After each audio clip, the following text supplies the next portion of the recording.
You know, I get called out on a lot of, I guess we can call them consultations, where people are frustrated because something's going on with their tree and they don't know what's going on. They're always looking for an answer. What can I do to fix my tree? What can I do to make it better? So, on this next consultation, it's a Chinese elm. I want you to follow along with me and see what you see. See if you can figure out what you think is wrong. And I'm not always right, and I'm not always the answer man, but I do try really hard to follow a series of steps. You look at the base of the tree, you look at the branch structure, you look at the foliage, you look at any anomalies, you look for insects, you look for fungus, you look for bacterial infections. You try to narrow down all the possibilities. And if you're really lucky, you'll figure it out. But in most cases, there's still a lot of open questions. So follow along, and then I'll tell you at the end what my particular conclusion was and what I recommended. All right, I was called out to look at this Chinese elm tree, Ulmus parvifolia, a very common tree in our area. You've probably seen me talk about it on a number of my videos. It's a wide-spreading elm tree that occasionally has some problems, and the client said to me on the phone, I'm just getting here so I don't know exactly what's going on, but the client said that there is something wrong with this tree. So on first observation, the foliage looks pretty good from this perspective. It's nice and green and nice and full. It's looking a little bit sparse on the back side, and something's up here. Because if you look at this area, the leaf fall is considerably different than what we've got over here. Got leaves everywhere. And this whole section of the tree has lost all of its leaves. Everything has just fallen off. So I've got to try to figure out what's going on. Clearly it's all associated with that one limb right there. So is there a crack? Is there something going on with that limb? Is the upper canopy, it comes all the way down to here. Oh, look at that. There is something going on the trunk right there. I see considerable weeping on the trunk. Maybe there's some kind of a trunk canker associated with that. I see more weeping up out over there. It's hard to say, but on first observation, my guess is that there's a trunk canker infection of some sort that is killing this whole limb. Because you see some green foliage over here, but you have to be really careful and trace it back, and that comes from this side over here. So this limb is almost completely devoid of branches. There's a little bit out there, and there's little bits of branches, so I see weeping in a number of spots up there, so I have to keep looking.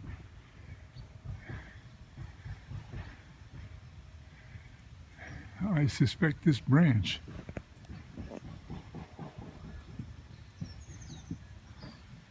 may need to be removed, which will disfigure the tree. Now, I've got to be really careful not to jump the gun on this one. So I think we may, gosh, this is tough because can it spread? It's got a long ways to go. You know, I don't see anything down in through here, so I think I'm going to have to get up there and look a little bit closer. Okay, I'm up in the tree now, and I'm looking closer at this infection here. Now, I can make guesses at what it is, but what I'm really looking at now is to see how far advanced it is and see what other portions of the tree are being attacked by it. And there's a section, there's another area that shows some infection, I know elm trees are susceptible to a slime flux, and this looks a bit like a slime flux, but usually that doesn't cause the whole section of the tree to go downhill. I can see something going on inside there. There's a drying out of that branch. I'm looking at all the foliage down there, and there's very little leaf mass to those branches. There's a little bit here and a little bit there, but they're still flexible. So it hasn't reached the point where they're cracking yet. This side of the tree is fairly sparse. If you look up in the upper canopy, it should be much, much fuller. Go over to that side of the tree, and it's more appropriate, more normal. I'm a little concerned because I see a lot of these areas of weeping in different parts of the tree. There's some down over there. Let me look at that one closer.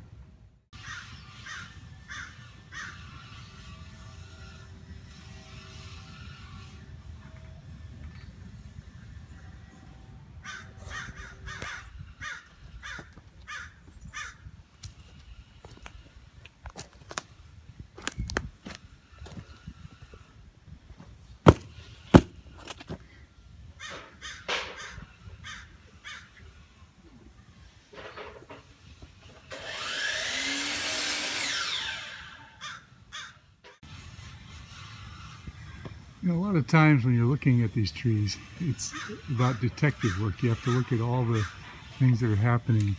I can see some weeping right here. It also looks like this tree was severely pruned at one point. I can see a lot of old wounds, some fairly significant wounds that have grown up and around. There's an area over there where a big limb ripped out. And I'm seeing a lot of this, the weeping from the bottom sides of some of these areas. I'm still in the part of the tree that has almost completely defoliated, and this piece right here is the branch of major concern. You can see this limb is completely dried out, and you can see how it's kind of wrinkling. And what I am looking at is some of the branches up here still have some flexibility, but others are starting to become quite dry. So I believe everything is starting to succumb to whatever is attacking this part of the tree. My guess is some sort of a trunk canker anomaly that's attacking this one limb. You have to kind of look for things like swellings and areas of you know, where the bark changes, and look for clues. If I saw a great big crack or something, then that would be a very clear-cut clue. But see, I see some weeping over on that side of the tree. You can see how many leaves are on the ground from this section. So they're very concerned. They appreciate this tree for the shade it gives them. It's a tree that they've grown to love,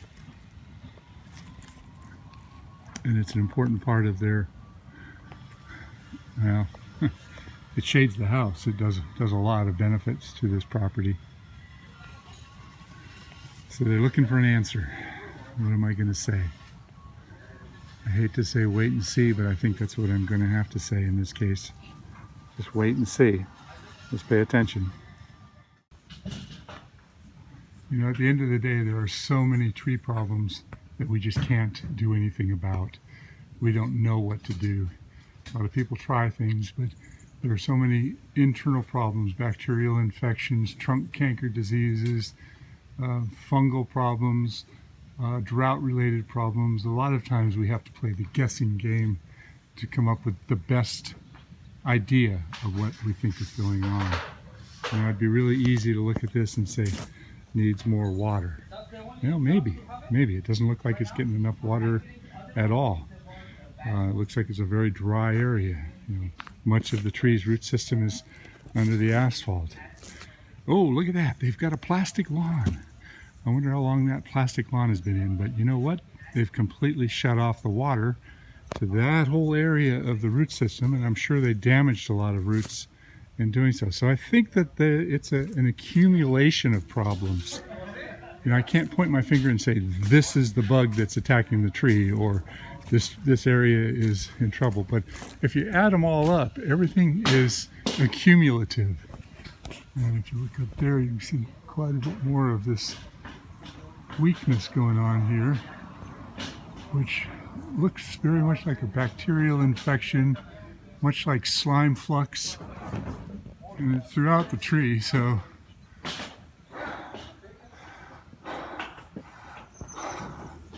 think I'm going to tell them that it's an all-inclusive problem, but we're going to have to just kind of wait and see.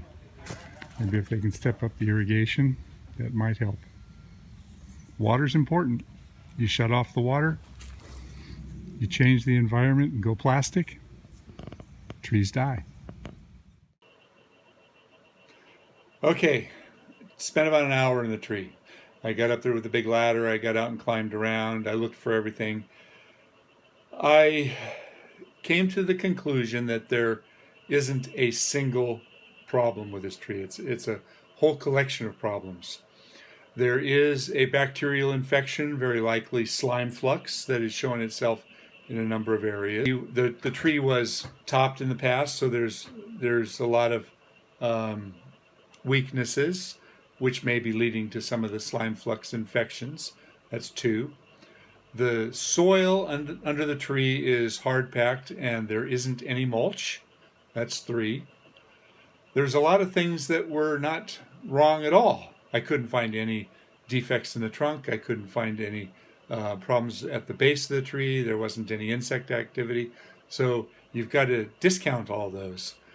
I also came to an interesting observation that the lawn was replaced. I asked them when. They said 3 years ago. So they took out whatever was there before, stopped irrigating that area, altered it for the plastic lawn. And what you have to understand is plastic lawns, in order to put down a plastic lawn, you've got to disrupt the area, you cause considerable damage to the roots, and you lay down a substrate, something really solid like base rock or something that's going to hold up. You compact it really solidly, which goes against what trees need. And then you put down this material of plastic that you don't need to water anymore. So you completely alter the environment.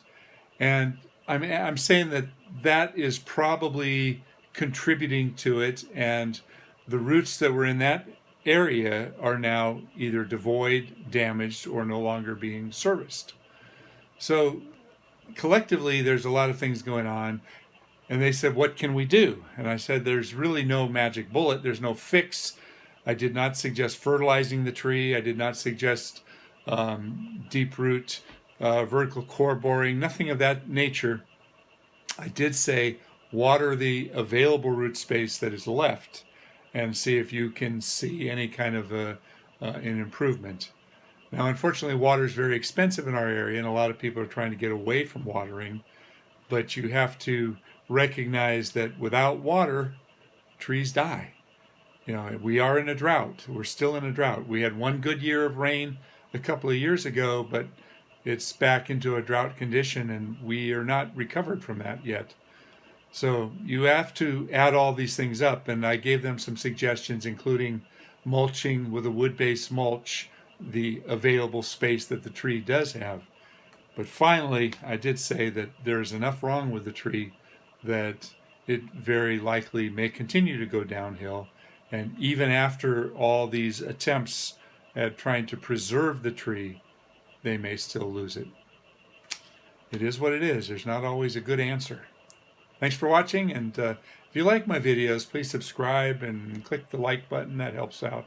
And leave a comment. I love the comments. You know, it's a community of like-minded people that I'm trying to reach out to, read other people's comments. Thanks again.